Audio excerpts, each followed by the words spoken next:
यूं समझिए कि ये पूरी जंग एक मौशी चाल है जिसे अगर आप समझ जाएं तो आपको पता चल जाएगा कि दुनिया की सबसे बड़ी ताकत के सदर और उनके खुफिया हाथ कैसे आम लोगों की जेबें काट रहे हैं। ये कोई साजिशी थीरी नहीं है बल्कि खुली हकीकत है जिसे बरतानिया के पार्लिमानी रहनुमा एडिट डेवी ने खुद ऐवान आमा में उठा के कहा कि ट्रंप अपने दोस्तों को अंदरूनी मालूमात देकर अमीर बना रहे हैं। ये वही ट्रंप हैं जिन्होंने एक दिन पहले दावा किया था कि ईरान के साथ उनकी बहुत अच्छी और नतीजा खेज गुफ्तगू हुई और वो 5 दिन के लिए हमले रोक रहे हैं, जिसके नतीजे में दुनिया भर की स्टॉक मार्केट्स आसमान को छूने लगी, तेल की कीमतें 10% तक गिर गईं और S&P 500 ने 1 मिनट में $1.25 करोड़ से ज्यादा की मालियत बढ़ाई। मगर ठहरिए, असल खेल शुरू होता है, क्योंकि जिस तरह ये मार्केट्स ऊपर गई थी उसी तरह अगले दिन जब ट्रंप ने ईरान पे मजीद हमलों का ऐलान किया तो पाकिस्तान स्टॉक एक्सचेंज में 4000 से ज्यादा पॉइंट्स की गिरावट आई। PS 100 इंडेक्स जो है वो 2.63% नीचे गिरा। दुनिया की तमाम मार्केट्स में इसी तरह का उतार चढ़ाव था, लेकिन असल सवाल यह है कि इस उतार चढ़ाव में कमा कौन रहा है। आप सब पर सलामती हूं, मैं यासिर रशीद हूं और आप देख रहे हैं सुनो न्यूज। नाज़रीन, तफसील समझाता हूं क्योंकि यहां सबसे दिलचस्प बात यह है कि ट्रंप के उस ऐलान से सिर्फ 15 मिनट पहले ही तेल की फ्यूचर मार्केट में $5.8 अरब के हैरान कुन मामला तय हो चुके थे। यानी कोई पहले से जानता था कि क्या होने वाला है। और जब आप मजीद गहराई में जाएं तो आपको यह पता चलेगा कि सिर्फ तेल तक ये बात महदूद नहीं है। इसी तरह एक और खुफिया ट्रेड ने S&P 500 पे $1.5 अरब की बाजी लगा रखी थी, जो ट्रंप की पोस्ट के फौरन बाद $6 करोड़ का मुनाफा कमा के बैठ गई। फिर वही मंजर दोहराया गया जो पहले भी हो चुका है कि एक दिन ट्रंप जंग खत्म करने की बातें करते हैं, मार्केट्स ऊपर जाती हैं, खुफिया हाथ अपनी पोजीशन बनाते हैं और अगले दिन वो पलटकर जंग बढ़ाने की धमकियां देते हैं और मार्केट्स गिर जाती हैं। और इस पूरी चाल में सबसे अहम किरदार अदा कर रहे हैं दिफाई कंपनीज के शेयर्स, जो पूरी जंग के दौरान मुस्तहकम से मुस्तहकम तर होते चले जा रहे हैं, क्योंकि लॉकहीड मार्टिन, नॉर्थरोप ग्रुमैन और RTX जैसी कंपनियों ने इस साल शुरू होने से पहले 33% तक का इजाफा देख लिया था। और जब अमेरिका ने $1.5 ट्रिलियन का दिफाई बजट मंजूर किया तो यह कंपनीज अरबों डॉलर के नए मुआहिदों की मुंतजिर है, जिनमें हाइपरसोनिक हथियारों के लिए 3.5 अरब, नए लड़ाका तैयारों के लिए 3.5 अरब, ड्रोन्स के लिए 3 लाख नए तैयारों की तैयारी में शामिल हैं। लेकिन इस पूरी कहानी का सबसे दिलचस्प पहलू यह है कि खुद ईरान के पार्लियामेंट स्पीकर मोहम्मद बाकिर कालिबाफ ने ट्विटर पे खुल के कहा कि ट्रंप की सुबह सवेरे की ट्रुथ सोशल पोस्टें दरअसल मार्केट्स में मुनाफा कमाने की चाल है। और उन्होंने सरमायाकारों को मशवरा दिया कि जब ट्रंप मार्केट को ऊपर करने वाली खबर दे तो उसके बरक्स काम करो, यानी अगर वो मार्केट को पंप करे तो तुम उसे शॉर्ट करो। ये कोई मामूली इल्जाम नहीं था, क्योंकि जब ट्रंप ने दावा किया कि ईरान से मुज़ाकरात हो रहे हैं तो ईरान ने उसे झूठ करार दिया और कहा कि ना तो कोई मुज़ाकरात हो रहे हैं, ना ही ट्रंप के पास आबना हरमुज को खोलने की कोई सलाहियत है। इस तरह ये पूरा खेल तमाशा बनता है, जहां एक तरफ अमेरिकी सदर अपनी सोशल मीडिया पोस्टों के जरिए अरबों डॉलर की मार्केट्स हिला रहे हैं, दूसरी तरफ उनके दोस्त और खुफिया हाथ उन पोस्टों से 15 मिनट पहले ही अपनी पोजीशनें बनाकर करोड़ों डॉलर कमा रहे हैं, और तीसरी तरफ खुद ईरान उन्हें खुलेआम बता रहा है कि तुम्हारी ये चाल हम पर नहीं चलेगी। गौर करें कि जब ट्रंप ने ईरान के साथ मुज़ाकरात की बात की तो तेल $101 फी बैरल पे आया। उसके फौरन बाद जब ईरान ने झुठला दिया तो फिर से कीमतें बढ़ी। और इस पूरी चाल में सबसे ज्यादा फायदा उठाने वाले वो लोग हैं जो इस मालूमात को पहले से जानते थे। ये कोई नया तरीका नहीं है, ये वही पुरानी चाल है जो कभी वॉल स्ट्रीट पे by the rumour cell the news के नाम से जानी जाती थी।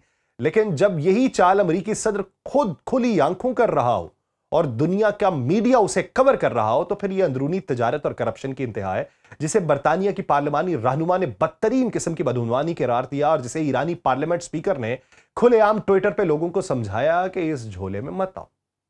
अब इस पूरी कहानी को अगर आप खोल के इसकी परतें देखें तो पिछली सदी से लेकर आज तक दुनिया की मुख्तलिफ जंगों में कौन सी ताकतें, कौन से कारोबारी गिरोह और कौन से बैंकारी इदारे कैसे पैसा कमाते रहे, यह सिलसिला आज भी उसी तरह जारी है जैसे कोई कभी खत्म ना होने वाली मशीन हो जो खून से चलती हो और मुनाफा तेल से बनाती। यूं समझिए कि जंग से पैसा कमाने का यह कारोबार इतना पुराना है जितना खुद जंग का तस्वुर। लेकिन जब हम 20वीं सदी के आगाज की तरफ जाते हैं तो हमें पहली आलमी जंग में एक ऐसा नमूना नजर आता है जो आज तक दोहराया जा रहा है, क्योंकि पहली जंग अजीम में अमरीकी असलहा साज कंपनीज ने वो सबक सीखा जिसने आज के मिलिट्री इंडस्ट्रियल कॉम्प्लेक्स की बुनियाद रखी। और वह सबक था कि जब जंग चल रही हो तो कॉस्ट प्लस मुआहिदे के तहत आपको ना सिर्फ हर खर्चे की अदायगी मिलती है बल्कि उसके ऊपर मुकर्रर मुनाफा भी मिलता है। यानी आपको जितना ज्यादा खर्च करना है उतना ही आपका मुनाफा है। और इसका मतलब यह हुआ कि जितनी देर जंग चले, जितने ज्यादा हथियार बने, जितनी ज्यादा गोलियां चलें, उतना ही ज्यादा मुनाफा उन कंपनीज की जेबों में जाएगा। जब पहली जंग अजीम खत्म हुई तो इन कंपनीज के सामने एक बहुत बड़ा मसला खड़ा हुआ। वो था उन फैक्ट्रीज का मुस्तकबिल जो जंग के दौरान लाखों हथियार बनाने के लिए बना दी गई, तो फिर वो दूसरी जंग अजीम के बाद बेकार हो गई। उन्होंने वो तमाम मशीनें अपने कर्जों पे खरीदी थी, इसलिए वो अब वापस आम इस्तेमाल की चीजें नहीं बना सकते थे। चुनाचे उनके पास सिर्फ एक ही रास्ता था कि वो अगली जंग का इंतजार करें। और यही वो नुक्ता था जहां से मिलिट्री इंडस्ट्रियल कॉम्प्लेक्स की हकीकी कहानी शुरू होती है, जहां हथियार बनाने वाली कंपनीज खुद जंग के खात्मे की बजाय उसे जारी रखने में दिलचस्पी रखती हैं। फिर दूसरी जंग अजीम आती है। उसके बाद का दौर जो था उसमें अमेरिका ने अपने फौजी अखराजात को घटा के सिर्फ $12 अरब सालाना कर दिया। सर्द जंग अभी अपनी पूरी शिद्दत को नहीं पहुंची थी, तब अचानक कोरिया में जंग शुरू हुई और यह जंग जैसे जादू की छड़ी का काम कर गई, क्योंकि उसके फौरन बाद अमेरिका का दिफाई बजट वापस अपनी मामूल की बुलंदियों पे आ गया। 1953 से 1961 के दरमियान अमेरिका ने तकरीबन $230 अरब फौजी अखराजात पे खर्च किए। और यह वो वक्त था जब बड़ी बड़ी अमेरिकी कंपनीज ने समझ लिया कि उनकी खुशहाली का वाहिद रास्ता एक बड़ा फौजी बजट है, और उस बजट को जायज करार देने का वाहिद तरीका है या तो जंग हो या कशीदा बैनुल अक़वामी सूरत हाल हो। और ये वही दौर था जब 1961 में सदर डेविड आइजन ने अपने अलविदाई खिताब में एक ऐसी इस्तिलाह गढ़ी जिसने बाद में पूरी दुनिया को हिला के रख दिया। उसने खबरदार किया कि एक बहुत बड़ा फौजी इदारा और एक बहुत बड़ी असलहा साजी की सनत का मिलाप अमरीकी तजर्बे में बिल्कुल नया है और हमें उसके संगीन मुज़मरात को समझना चाहिए। और हुकूमत के मशवरों में हमें इस बात से बचना चाहिए कि मिलिट्री इंडस्ट्रियल कॉम्प्लेक्स को कोई नाजायज असर और रसूख हासिल हो जाए। लेकिन क्या आइजन की यह तंबीह काम आई? हरगिज़ नहीं, क्योंकि आज वही मिलिट्री इंडस्ट्रियल कॉम्प्लेक्स इतना ताकतवर हो चुका है कि वह अमरीकी सदर के इंतखाब से लेकर खारजा पॉलिसी तक सब कुछ कंट्रोल करता है। फिर आप 1973 के तेल की तरफ आइए, क्योंकि यह वो नुक्ता है जहां हमें सबसे बड़ा मास्टर स्ट्रोक नजर आता है। जब दुनिया को यह यकीन दिला दिया गया कि अरब ममालिक ने अपनी मर्जी से तेल की कीमतें बढ़ा दी हैं और इजराइल की हिमायत पर अमेरिका को सबक सिखाने के लिए पाबंदी लगा दी है, लेकिन हकीकत उसके बिल्कुल बरक्स थी। क्योंकि 1973 के मई में स्वीडन के एक निजी जजीरे पे 84 दुनिया के ताकतवर तरीन माली और सियासी लोग जमा हुए, जिसे बिल्डरबर्ग क्लब की मीटिंग कहा जाता है। और उस मीटिंग में यह तय पाया कि तेल की कीमतों को 4 गुना बढ़ाया जाएगा। उन लोगों में रैकफील्ड ऑयल के रॉबर्ट एंडरसन, बीपी के चेयरमैन, यूरो बॉन्ड्स के बानी, वॉल स्ट्रीट के बड़े बड़े सरमायाकार, डेविड रॉकफेलर और खुद हेनरी किसिंजर शामिल थे। और उन्होंने यह तय किया कि अक्टूबर 1973 में जब मिस्र और शाम इजराइल पर हमला करेंगे तो अरब ममालिक पर पाबंदी का इल्जाम डाल के तेल की कीमतों को आसमान पर पहुंचा दिया जाएगा। और यूं हुआ कि अक्टूबर 1973 में तेल की कीमत $3 फी बैरल से बढ़ी और $12 फी बैरल तक जा पहुंची।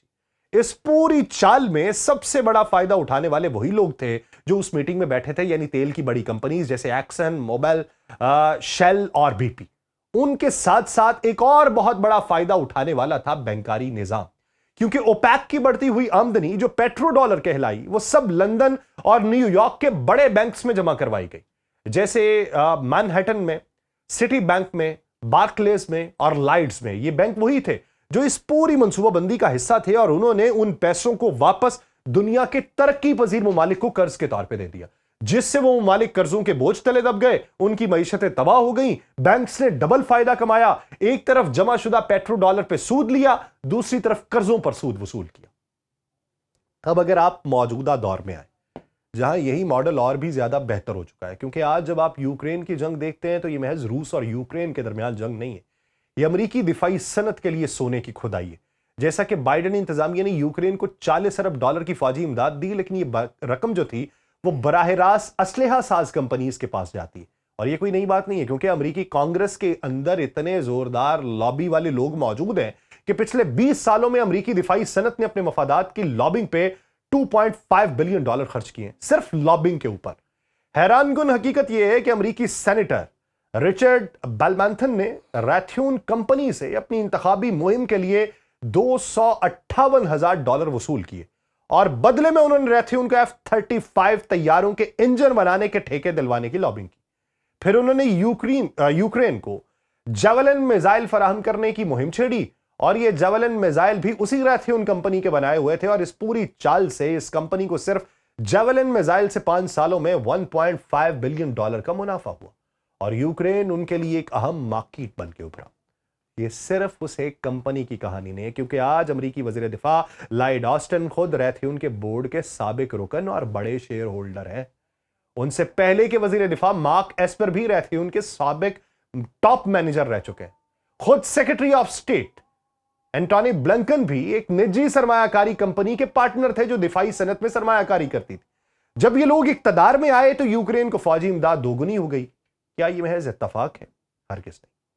اب اسرائیل اور غزہ کی جنگ پہ اگر آپ نظر ڈالیں، جہاں سب سے زیادہ تازہ اعداد و شمار دنیا کی ٹاپ 100 اسلحہ ساز کمپنیز کی مجموعی آمدنی $679 ارب بتائی جاتی ہے۔ یہ تاریخ کی سب سے زیادہ رقم ہے، اور اس میں سب سے بڑا حصہ جو ہے وہ امریکی کمپنیز کا ہے، جیسے لاک ہیڈ مارٹن ہے، ریتھیون ہے، نارتھروپ گرومین ہے، جن کی مشترکہ آمدنی $334 ارب بنتی ہے، اور یہ پوری دنیا کے اسلحے کے کاروبار کا تقریباً آدھا ہے۔ اور اسرائیلی اسلحہ ساز کمپنیز نے بھی $16.2 ارب کی آمدنی حاصل کی، جو کہ گزشتہ سال کے مقابلے میں 16% زیادہ تھی۔ حیرت انگیز بات یہ ہے کہ غزہ میں جاری جنگ کے باوجود دنیا بھر میں اسرائیلی ہتھیاروں کی مانگ پر کوئی خاص فرق نہیں پڑا۔ جب ہم ایران اور امریکہ کے درمیان موجودہ کشیدگی کی طرف آتے ہیں تو ہمیں وہی پرانی چال نظر آتی ہے، جہاں ٹرمپ انتظامیہ نے ایران پر حملوں کے بعد دفاعی کمپنیز کو پیداوار بڑھانے کے احکامات جاری کیے، اور لاک ہیڈ مارٹن نے اپنے تھارڈ اور پیٹریاٹ میزل سسٹم کی پیداوار 4 گنا کر دی ہے۔ ان کمپنیز کے شیئر میں زبردست اضافہ ہوا ہے، جیسے لاک ہیڈ مارٹن کے شیئرز $354 سے بڑھ کے $453 پہ پہنچ چکا ہے، جس کا مطلب ہے کہ 28% اضافہ، اور ریتھیون کے شیئرز میں بھی تقریباً 20% اضافہ ہوا۔ یہ سب کچھ اس وقت ہوا جب پوری دنیا کی سٹاک مارکیٹس گر رہی تھیں، ان کا کاروبار بڑھ رہا۔ سب سے دلچسپ بات یہ کہ یہ کمپنیز نہ صرف جنگ سے پیسہ کما رہی ہے، بلکہ وہ خود جنگ کو ہوا دینے کے لیے پوری طاقت سے لابنگ کر رہی ہیں۔ اس کے لیے وہ اپنے سابق فوجی افسران کو اپنے بورڈ میں شامل کرتی ہیں، جیسے لاک ہیڈ مارٹن نے صرف پچھلے 3 سالوں میں 44 سابق پینٹاگون افسران کو اپنے ساتھ ملایا، ریتھیون نے 24 کو ملایا، نارتھروپ گرومین نے 24 کو ملایا، بوئنگ نے 23 سابق افسران کو اپنے بورڈ میں بٹھایا، اور یہ وہی لوگ ہیں جو بعد میں پینٹاگون میں واپس جا کر انہی کمپنیز کے لیے نئے معاہدے تیار کرتے ہیں۔ اور یہ چکر ایسے چلتا ہے جیسے کوئی بند کمرے میں تاش کے پتے جو ہے وہ پھینٹ کے بانٹ رہا ہو، اور اسے پتا ہو کہ کس کو کون کون سا پتا دیا۔ ہم پاکستان کو اگر دیکھیں تو ان جنگوں کا اثر تو ہم تک بھی پہنچا ہے، براہ راست جو ہے اس سے جو لڑ رہے ہیں ان کو بھی اثر ہے، جو براہ راست لڑ نہیں رہے، جو سہولت کاری کر رہے ہیں یا سفارت کاری کر رہے ہیں، جو سالسی کر رہے ہیں، تو ان کی سٹاک مارکیٹس بھی متاثر ہو رہی ہیں۔ حال ہی میں ایک ہی دن میں سٹاک مارکیٹ جو پاکستان کی ہے 16,000 پوائنٹس کی گراوٹ آئی، اور مارکین نے $1.7 ٹریلین کا نقصان اٹھایا۔ اور یہ گراوٹ اس لیے کیونکہ جب امریکہ اور ایران کے درمیان جنگ بڑھی ہے تو خوف نے سرمایہ کاروں کو بیچنے پر مجبور کر دیا، اور جب امریکی دفاعی کمپنیز کے شیئر آسمان چھو رہے ہیں، پاکستانی مارکیٹ میں خوف و ہراس ہے۔ خطے میں ایسی ہی صورتحال چل رہی ہے۔ یہ پوری کہانی اس حقیقت کی طرف لے کے جاتی ہے کہ جب بھی دنیا میں جنگ ہوتی ہے 2 قسم کے لوگ ہوتے ہیں جو اس سے فائدہ اٹھاتے ہیں۔ ایک وہ جو ہتھیار بنا رہے ہیں اور بیچ رہے ہیں، دوسرے وہ جو جنگ کی وجہ سے پیدا ہونے والے عدم استحکام سے مالی منافع کما رہے ہیں۔ ان دونوں کے درمیان ایک پل ہوتا ہے، وہ ہے بینک، مالیاتی ادارے جو اس پورے چینلنگ کا کام کرتے ہیں، جیسا کہ جنرل سمیٹلی بٹلر نے 1935 میں اپنی کتاب وار از ریکٹ میں لکھا تھا کہ جنگ ایک دھندا ہے، صرف چند لوگ اس سے منافع کماتے ہیں، لاکھوں لوگ اس میں مر جاتے ہیں۔ اور آج تقریباً 100 سال بعد بھی وہی دھندا اسی طرح چل رہا ہے، بس ہتھیار زیادہ مہنگے ہو گئے، منافع زیادہ بڑا ہو گیا۔ اور جب آپ اگلی بار سنیں کہ کہیں جنگ چھڑ گئی ہے یا کشیدگی بڑھ گئی ہے تو یاد رکھیے گا کہ سب سے پہلے خوشی کا اظہار کون کر رہا ہے؟ وہ ہیں اسلحہ ساز کمپنیز کے شیئر ہولڈرز، وہ ہیں بینکرز جو جنگ میں قرضے دے رہے ہیں، وہ ہیں تیل کی کمپنیز جو قیمتوں میں اضافے سے منافع کما رہی ہیں، وہ ہیں سیاستدان جنہوں نے ان کمپنی سے پیسے لے کر اپنی مہمات چلائی ہیں۔ اور جب تک یہ سلسلہ چلتا رہے گا، جنگوں کا یہ کاروبار جاری رہے گا، اور عام لوگ اس کے ڈرامے کو دیکھتے رہیں گے، جبکہ پردے کے پیچھے کھلاڑی اپنی جیبیں بھرتے رہیں گے۔ مجھے دیجیے اجازت، اللہ نے کے بعد۔